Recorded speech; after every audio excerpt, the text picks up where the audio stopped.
அனைவருக்கும் வணக்கம். உழவன் என்றும் நெல் என்றும் நெல் மணி என்றும் நெல் கதிர் என்றும் தெரிந்தும் தெரியாத அனைவரும் கொண்டாடும் தமிழ் சொந்தங்கள் அனைவருக்கும் பொங்கல் தின நல்வாழ்த்துக்களை தெரிவித்துக் கொள்கிறேன். இன்னைக்கு தமிழ்நாட்டில் பார்த்தீங்கன்னா பெரியார் சிந்தனை உள்ளவர்கள் சொல்லிட்டு சில கருத்துக்களை சொல்றாங்க. பெரியார் சிந்தனை இல்லாத சிலவர் பேசுறாங்க. தமிழகத்துல இன்னைக்கு சட்டம் ஒழுங்கு சுத்தமா இல்லாம சீர்கிட்டு போய் இருக்குங்கிறத பத்தி பேசலாம். இன்னைக்கு இவங்க இந்த மாதிரி ஒரு விஷயத்தை உருவாக்கி விடுறதுனால இது ஒரு மறைந்து போன ஒரு விஷயம், ஒரு ஒளிந்து போன ஒரு விஷயம், ஒரு தவறான சிந்தனைக்குரிய விஷயத்த இன்னைக்கு மக்கள் பரப்பி அரசியலுக்கு பேசுறதுல எந்த விதமான நியாயமும் கிடையாது, அர்த்தமும் கிடையாது. இன்னைக்கு உள்ள இளைஞர்களுக்கு என்ன தேவை, இன்னைக்கு உழவர்களுக்கு என்ன தேவை, நீர்நிலைகள் எப்படி இருக்குது, சட்டம் ஒழுங்கு எப்படி இருக்குது, அரசியல் எப்படி இருக்குது, ஓட்டுக்கு வாக்காளர்கள் காசு வாங்க போடுறாங்களா, நியாயமா இருக்காங்களா, இந்த மாதிரி எத்தனையோ நல்ல நல்ல விஷயங்கள் செய்யக்கூடியதுக்கு அரசியல்வாதிகளுக்கு ஏகப்பட்ட வேலைகள் இருக்கு. ஆனா அதையெல்லாம் தாண்டி இன்னைக்கு தமிழகத்துல ஒரு மாணவி பாதிக்கப்படுறாங்க, அதை மறந்துடுறாங்க. இன்னைக்கு தமிழ் சொல்லி பேசுறாங்க. நாங்களும் படிக்கிற காலத்திலேயே ஐயா பிரபாகரன் அவர்கள் போட்டோ எங்களுடைய புத்தகத்துல அட்டையா போட்டு வளர்ந்தவங்க தான் எல்லாருமே. எல்லாருக்கும் அனுதாபம் உண்டு, எல்லாருக்கும் சிந்தனை உண்டு, தமிழ் என்ற உணர்வு உண்டு. ஆனா மக்களை கொந்தளிக்கக்கூடிய அளவுக்கு இப்ப பேச வேண்டிய அவசியமும் நிலைப்பாட தேவையில்லாத ஒரு விஷயம். இன்னைக்கு பொறுத்த வரைக்கும் இன்னைக்கு நம்முடைய சீமான் அண்ணன் அவர்கள் எந்த பிளாட்ஃபார்ம்ல நின்று பேசுறாருன்னு தெரியல. அவர் பஸ் நிலையத்துல நின்றுகிட்டு ட்ரெயின் வரும் அப்படி சொல்லி அந்த பிளாட்ஃபார்ம்ல நிக்கிற மாதிரி நினைச்சு பேசிட்டு இருக்காரு. இன்னைக்கு இந்த சிந்தனைகளை மாற்ற முடியாத ஒரு சூழ்நிலை இருக்காங்க, எல்லாத்துக்குமே தெரியும்.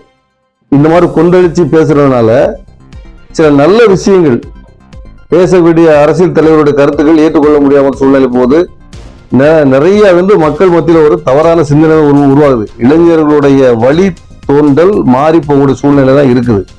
இன்னைக்கு மறைந்தவர்கள், மறைந்த வரலாறு இதெல்லாம் படிக்கிறதுக்கு புக்குகள் இருக்கு, படிச்சு தெரிஞ்சுட்டு போறாங்க, தெரியாதான் விட்டுட்டு போறாங்க.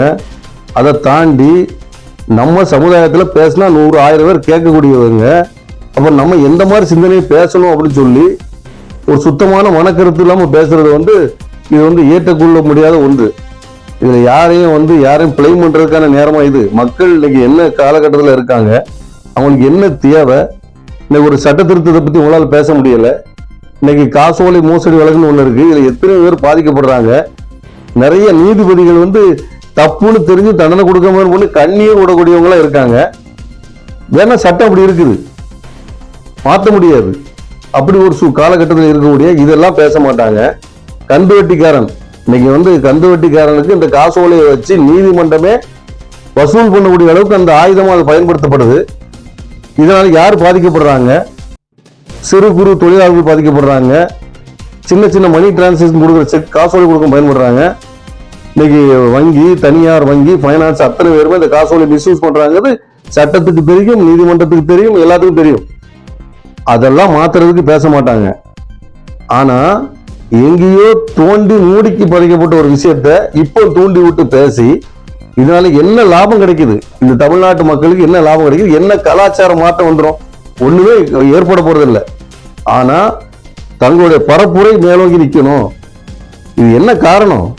இதுக்கு ஒரு காரணம் வேணும்னா உங்களுடைய பரப்புரை மேலோங்கி நிற்கணும் அப்படின்னு ஒரு காரணம். அப்படின்னா கிராமத்து மக்கள் என்ன பேசிக்கிறாங்கன்னு சொன்னா இதுதான் ஒரு முக்கியமான விஷயமே.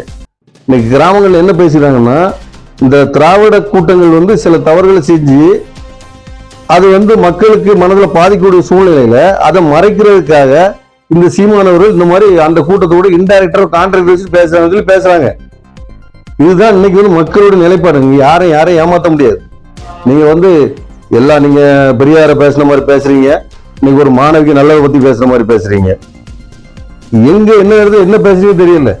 நீங்க எவ்வளவு பேச வேண்டிய விஷயம் இருக்கு. இன்னைக்கு ஒவ்வொரு ஊர்ல இப்ப திருநெல்வேலி மாவட்டத்துல தண்ணி இருக்கா, கிராமங்கள்ல எந்த ஊர்ல இல்ல, உங்களுடைய தொண்டரை வச்சு செய்யுங்க, விசாரிங்க. அதை விட்டு தேவையில்லாத கருத்துக்களை உருவாக்கி மக்கள் மத்தியிலேயே மாணவர்களுக்கு கொந்தளிப்பு உருவாக்குறது நியாயமான ஒரு விஷயமே இல்லை. இது ஒரு வன்மையான ஒரு உள்நோக்கத்தோட செயல்படக்கூடிய விஷயம் அப்படிங்கிற எங்களுடைய கிராமத்து மக்களுக்கு சார்பாக நான் தெரிவித்துக் கொள்கிறேன்.